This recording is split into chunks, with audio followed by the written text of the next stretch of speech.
back to State of the Union. I'm Jake Tapper.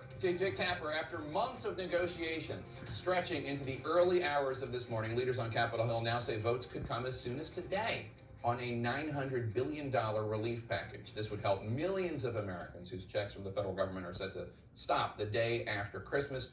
Joining me now is a senator who has been deeply involved in the negotiations, Republican Mitt Romney of Utah, also a former Republican presidential nominee. Senator Romney, it's good to see you. Thanks so much for joining us. I want to get to that relief bill in just 1 second, but first I have to ask you, President Trump held a meeting on Friday in which he reportedly discussed with his disgraced former National Security Advisor, Michael Flynn, this deranged idea to declare martial law to force new elections in states that Biden won. They also have discussed appointing conspiracy theorist Sidney Powell as a special counsel to investigate her baseless claims of election fraud, and also issuing an executive order to seize voting machines. This is, needless to say, quite alarming and scary to a lot of people. What's your response? What will Senate Republicans do to make sure none of this madness happens? Well, it's not going to happen. That's going nowhere. And I understand the president is casting about, trying to find some way to have a different result than the one that was delivered by the American people. But it's really sad in a lot of respects and embarrassing, because the president could right now be writing the last chapter of this administration with a victory lap with regards to the vaccine. After all, he pushed aggressively to get the vaccine developed and distributed. That's happening on a quick time frame.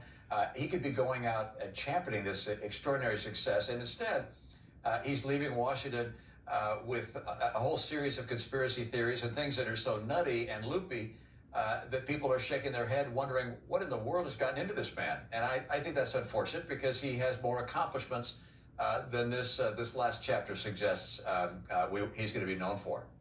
I know you're eager to talk about the stimulus negotiations. It seems like there was a major breakthrough last night. Do you believe there is going to be a deal today? Well, I believe there's going to be a deal. There are always sticking points, but the big one was resolved last night very late. And over the past, if you know, several weeks, there's been a lot of work done. Of course, it should have happened a long time ago. But, we got a group together about 4 weeks ago that sat down and said, hey, we've got to find a way to get some progress here for Republicans, for Democrats. We met time and time again. We came up with a $900 billion roughly proposal. That was picked up by leadership on both sides, and they're working on some additional points. But I think it's going to get done. It'll get done before Christmas. One of the major sticking points has been the size of the direct payments to Americans. President Trump weighed in last night, tweeting that Congress should send more money. Where does that stand? Is it still, do you think, going to be at about $600 per individual?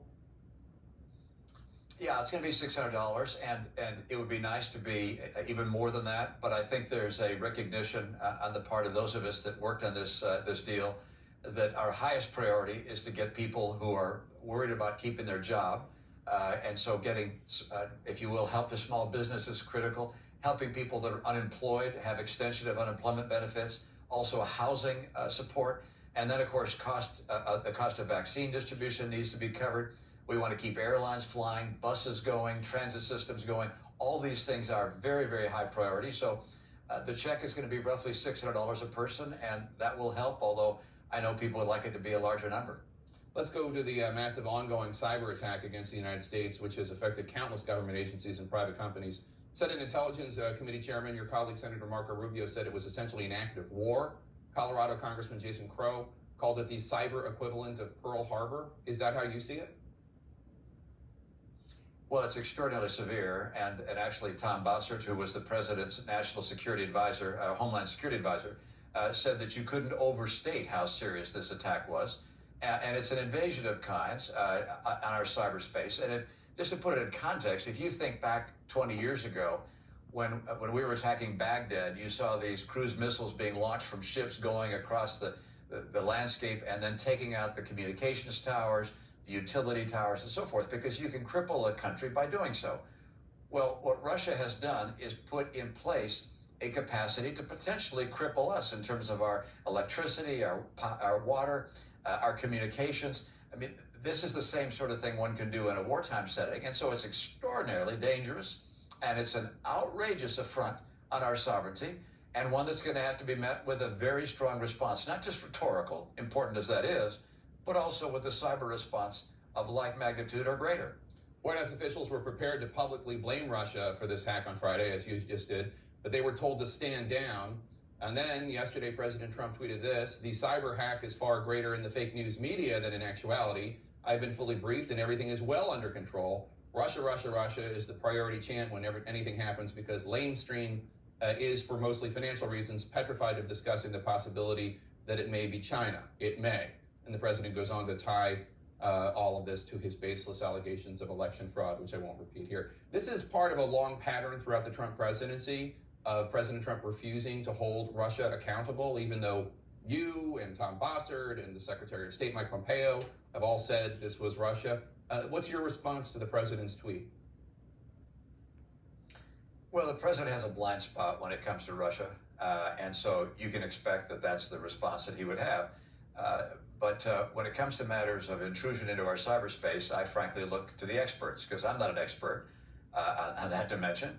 And the experts, the thousands upon thousands who work at the Department of Defense and the intelligence unit, the CIA, the National Security Administration, and others who've looked at this said, well, there's no question it's come from Russia. They've done this sort of thing before. They've done it again. And what it underscores is Russia acts with impunity with regards to these cyber attacks because they don't think we have the capacity to respond in like measure. They also recognize that our defense is inadequate. And they've come to recognize that what will come from the White House will not be the kind of rhetoric which would be jarring. So this is a big wake-up call for us. And I think we're going to have to really rethink our military and national security readiness when it comes to cyberspace, because this is the warfare of the future. And I hope that we get ourselves up to the capacity you would expect the strongest, greatest nation on earth to have. Former White House cybersecurity czar Richard Clarke told me a few days ago something similar to what you just said, that there aren't many options left for sanctions. The only way for Russia to take us seriously is to hurt them back in the cyber sphere.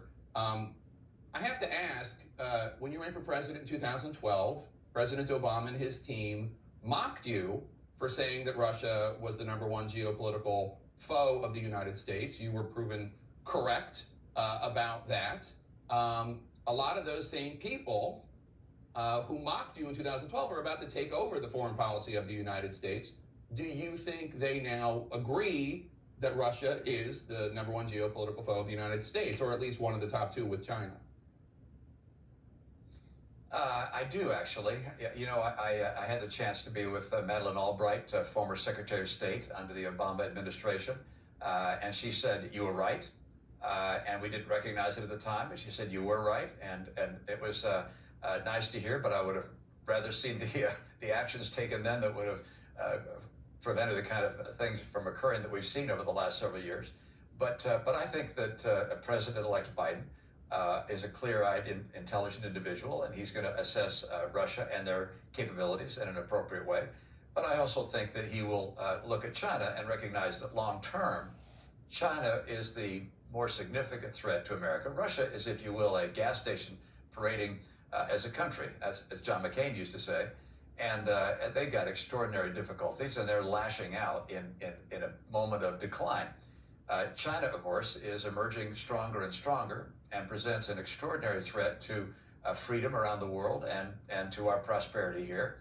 And so that's going to be the more significant challenge that will be faced by a new president. But I have confidence that the people around the president, president-elect, and the president-elect himself will recognize the severity of what we face on the global front.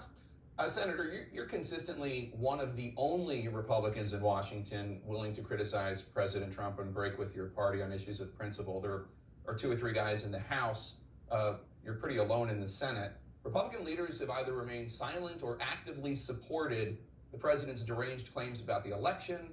Do you still recognize the Republican Party?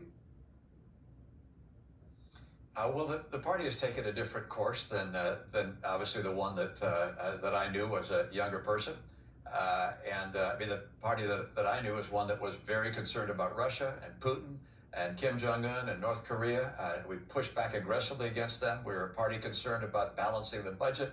We believed in trade with other nations. We were happy to play a leadership role on the world stage because we felt that made us safer and more prosperous. And we believe that character was essential in the leaders that we chose. We've strayed from that. I don't see us returning to that for a long time. As I look at the 2024 contenders, most of them are trying to become as much like Donald Trump as they can be.